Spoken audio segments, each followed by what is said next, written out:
Assalamualaikum. I'm Dr. Naveed Ahmed Sheikh, DrNAS. Again, we are here with you guys with our online cardiology lectures. Yesterday we covered the acute ST elevation MI with their pathophysiology, diagnostic criterions, ECG findings, investigations, lab investigations, all these things, and then we just covered the initial part of the immediate management of the acute ST elevation MI in emergency department.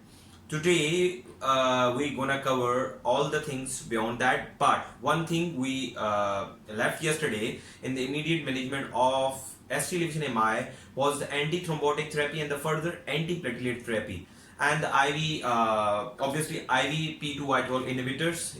We discussed bit of the canaglirol, but we didn't discuss all these things we should have. So we start from the antithrombotic therapy, which we left yesterday. That in antithrombotic in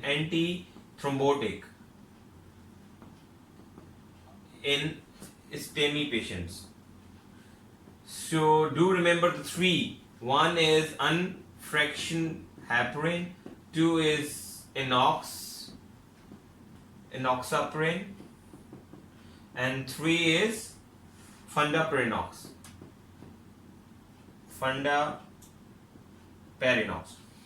So these three are class 1 according to the American ACC and the AHA. These three are the class 1 antithrombotic therapy in the immediate initial management in the emergency department, as well as for the further management, for the maintenance dose. So one thing I want to tell you that if you are going for the primary PCI, then this should be recommended and advisable that this should be on the priority if you are taking the patient for the primary PCI. And if you are giving the patient or keeping your patient on the thrombolytics or thrombolytics, then this should be your priority. But the thing is that if your patient has creatinine clearance less than 30, this will be class 3. You will not use the fundaparinox in those patients who have established chronic kidney disease beyond stage 5. Okay, 4B. Okay, if the creatinine clearance is less than 30, then you will not give the fundaparinox to the patient.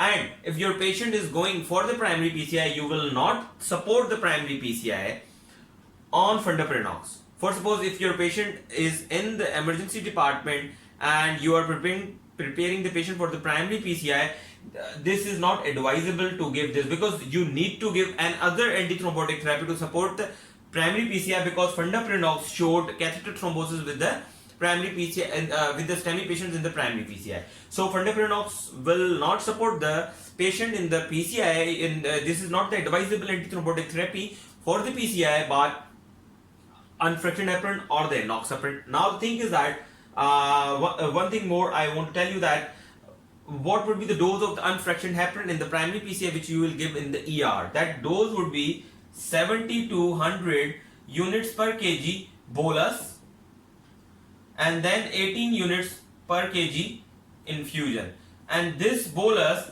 would not be more than 4,000 units. You need to reduce the dose of the unfractioned heparin if you are giving an other antiplatelet, which is GP2B3 inhibitor, which we will discuss later on, and then I will tell you the dose. If you are using the GP2B3 inhibitor, then you need to reduce the dose of the unfractioned heparin.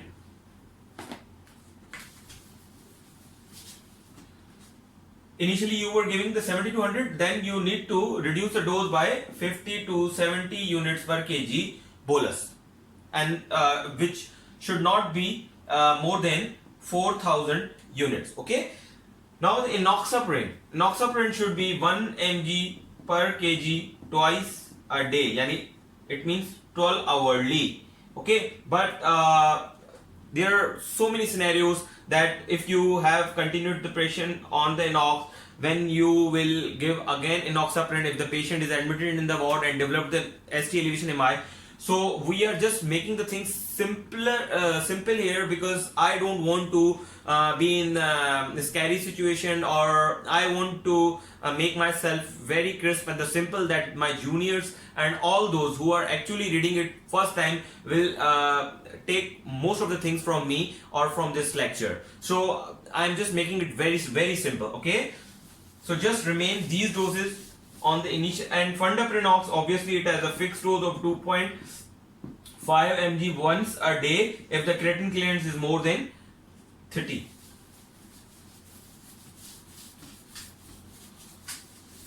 And other thing which we need to discuss these are the very initial treatments in the emergency department. Another thing, that GP2B3A is actually another IV antiplatelet therapy which we give patients before going to the angiography or before going for your procedures. Is it indicated in the STEMI patients before going to PCI? No, big no, because on grave, on time, and horizon MI, these three trials showed that you cannot give the GP2B3 inhibitor in STEMI patients before LSC, actually before LSC, or if you are not taking the patient for the primary PCI. Okay, so these trials tell us. But what are the conditions? You can use this. You can use it as a bailout therapy, in three conditions, like inadequate DAPT, second, no flow or slow flow condition, and large thrombus burden. If these are the situations, you can use this as a bailout therapy. These trials told us that these trials were actually negative for using this GP2B3 inhibitor in the STEMI conditions before LSC. And this condition is the contrast of your non-ST elevation MI, in which you can use this GP2B3 inhibitor before going for the PCI. So another was the IVP2Y12 inhibitor. Okay, but it was a canigrelol.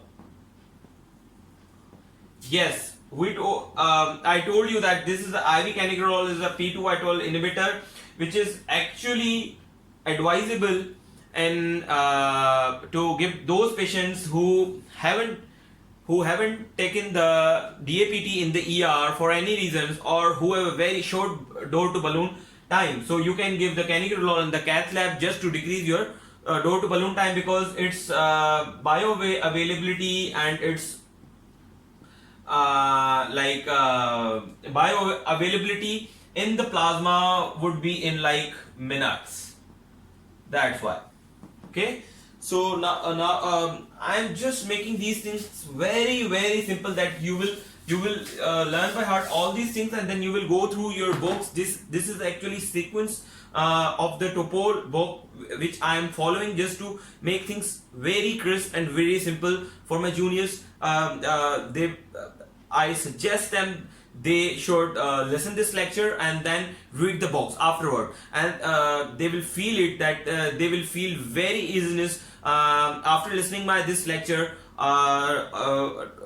that they will feel actually that they would get more things from their book after listening my lecture. So now we move towards that. Yes, what are the trials actually who opposed to use of the procedural in loading in acute STEMI? What is the data to support or to advise us not to use the procedural in the loading dose in the STEMI? It was the Trilogy ACS. Trilogy, ACS. Please note the names of these data. Most of the time supervisors and your professors ask you about the data for the therapies which you are prescribing to your patients. So please learn by heart these names. The Trilogy ACS told us that do not use the procedural in the ER as a loading dose. So we have discussed all these things, yes, but what is the data for unfractioned heparin? Unfractioned heparin, for the data for the unfractioned heparin is ISIS 3 and current OSIS 6. Current OSIS 6. This is the data to use of the unfractioned heparin as an antithrombotic therapy in the STEMI as a loading dose and the maintaining dose. And what about the inox? The data which supports the inox, the usage of the inox, which makes it a class 1 indication to use as an antithrombotic therapy in the STEMI is Stent 3. Stent 3. And the data which support the fundaprinox and make it a class 1 as an antithrombotic therapy in the STEMI is OSIS.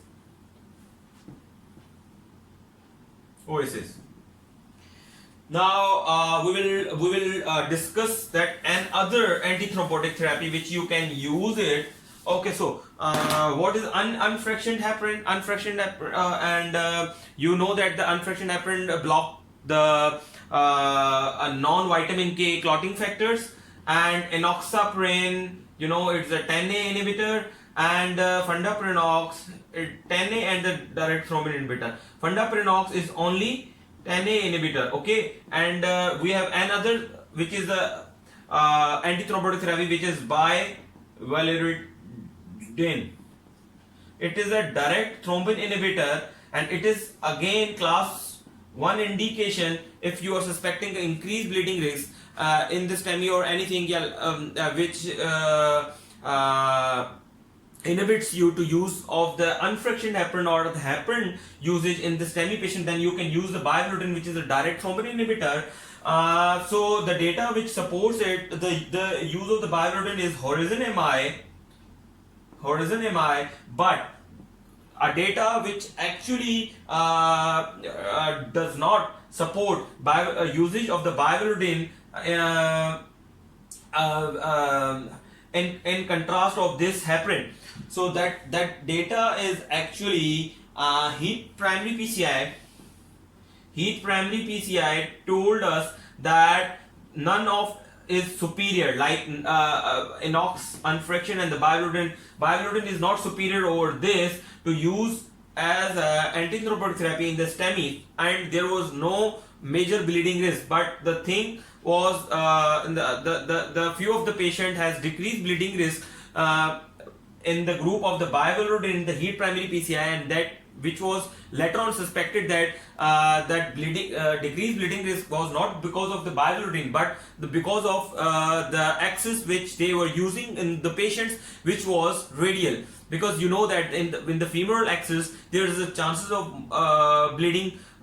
There are more chances of the bleeding, but in the radial axis obviously there are less chances of the bleeding. So that was not because of the bivalirudin, but that was because of your axis. So these were the antithrombotic therapies which we have to use in our patients in STEMI to maintain the for the loading goals and the maintenance. Now we know that. Now we will discuss the approach how to treat our patient with STEMI. If you have diagnosed the patient with STEMI, then you have two options. One is fibrinolytics and second is primary PCI. So how you will decide that which patient should go for the fibrinolytics and which would go for the primary PCI? So those patients who will present in or who are presented in our PCI capable hospitals, they should go for the primary PCI within 90 minutes. So you have the door to device time for those patients who actually present in your PCI capable centers is 90 minutes. Okay, but if your patient is presenting in non-PCI capable center, then what would you do? Then you will look that can you transfer your patient to the PCI capable center within 120 minutes. Then you will go ahead, then you will send the patient to the PCI capable institute for the primary PCI. That is the preferable choice, okay? But if your patient won't be able to transfer to the PCI capable hospital within 120 minutes, then you need to go for the fibrinolytics. Got it? We have a very simple rule of thumb that if the patient is coming in your PCI capable center within in the PCI capable, then you will go for the PCI within 90 minutes, and that would be the door to device time. But if your patient is presenting in the non-PCI capable, then you need to rule out that, you need to sort out that can you transfer your patient to the PCI capable institute within a 120 minutes. Within a 120 minutes, that you will transfer to the patient within a 120 minutes. That patient would be transferred and got done his or her primary PCI in the institute within a 120 minutes. It doesn't mean that you will transfer your patient within a 2 hours and then your patient would get primary PCI in 90 minutes. No, you have only and only 120 minutes from door to device for non-capable hospitals. You won't have 120 plus 90 minutes. Got it? So you have only 90 minutes for the PCI capable institute for the PCI, and the non-PCI capable institute you have only 120 minutes to get done the PCI of your patients. You won't have only 120, you won't have 120 minutes to transfer your patients, but to get done your primary PCI of your patients. But if you can't do that, if you couldn't do that, then you have to go for the fibrinolytics. Okay, now we will discuss here first that how we will go for the PCI in those patients, what strategies will be used, what data supports actually, and then we will go towards the fibrinolytics. So the data which actually supports to transfer the patients more than 120 minutes for the fibrinolytic, if the patient has if you cannot transfer your patient within a 120 minutes, or you are suspecting that you would get more than 120 minutes to transfer your patient to the PCI capable hospital, then you would go for the obviously fibrinolytic. What is the data which actually told us this thing? The data who actually told us about that you cannot transfer your patient if you are suspecting more than 120 minutes door to device time is DrNAS, Q, Reperfusion, and Prague. These were the landmarks trial which actually told us that you cannot transfer your patient if you are suspecting that your door to device time would be more than 120 if you will shift your patient.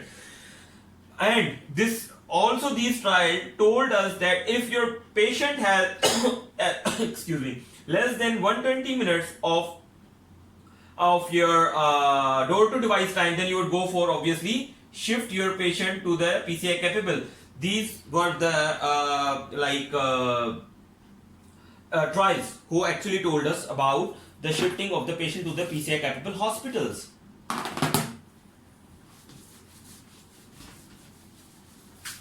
One thing more I want to discuss, that yesterday we discussed the stent thrombosis, the types of the stent thrombosis, stages of the stent thrombosis. I think I made a bit mistake there in my last lecture. Today we will revise it again, and then please listen it carefully. I have noted it down, and I will tell you that how you will manage your patient with the stent thrombosis and what are the stages of the stent thrombosis. So first of all, if your patient, now your patient came to ER and your institute is PCI capable,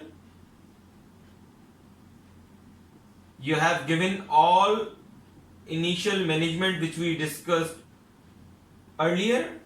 Now you are going for primary PCI. Now you are taking your patient for the primary PCI. You have given all your things like aspirin, P2Y12 inhibitors, antithrombotic therapies. You have prepared your patient all. You have loaded your patient with the statins and with the P2Y12 inhibitors. Now you are going for the primary PCI. Then what would be your access site? What would be your access site? So you have only two options, that either you would go for the femoral or you go for the radial. So the trial which actually support the radial as a less bleeding risk and a few of trial told us that radial access actually decreases all cause mortality were rival, matrix and rifle. These were the trial who actually told us that radial access is better than the femoral. But recently came Safari trial told us that none of them is superior, like radial or femoral both are not superior to each other for primary PCI. Recently Safari came in 2019 or I think 18. So now you should well aware about the access side. Now you have decided that you are now you have decided about the access. Now you need to go for LSC, and you have watched the LSC of the patient and the coronary status of the patient. After the coronary status, you have decided for the GP2B3 inhibitor if the patient has a large thrombus burden, slow flow, reflow, or inadequate DAPT. And after that, now you gonna start the reperfusion of the patient. Now you have the few strategies to reperfuse your patient, like POBA only, POBA versus stents. You know that with plain old balloon angioplasty is not superior to the stents, because plain old balloon angioplasty it has been notified in so many trials that with the POBA a patient has increased chance of the restenosis again, like within an year. So the trial supports stenting in the primary PCI are STEMI, Cadillac, and these two trials. These two trials actually support that you need to go for the stenting. Okay, now you have decided that you will stent your patient. Now, which stent? You have two options, BMS and DAS. You know that BMS is very high chances of restenosis, and DAS has a very large chances, and the very you know that the very lethal complication, the consequences of the DAS is stent thrombosis. So the stent restenosis is the consequence of the BMS, and the stent thrombosis is the consequences of DAS stent. But you know that the BMS is not good, or it's because it increases the intimal hyperplasia. Like you put the BMS stent here, then the hyperplasia of the intima causes again reocclusion of the artery. So BMS is not a good stent over DAS. What are the trials who actually told us that the BMS is inferior or the DAS is superior to the BMS, especially in the diabetic patient, is the comfortable MI. So BMS versus DAS. DAS is superior. Which trials told us that DAS is superior? Is comfortable MI and examination and sesame. Okay, these were the trials who actually told us about this. Now you have done the PCI of your patient with the stenting, and now we will stenting. Now what you need to do, you need to give the DAPT of your patient for 1 year, irrespective of stent, whatever you put in it, but you need to give the DAPT for 1 year. We will discuss it later on, the post PCI and the post hospital discharge care. Now your patient came in the ER, non-PCI capable, and door to balloon more than 120, then you need to go for the obviously fibrinolytic. Now what are the options, what are the things you have in your hand with now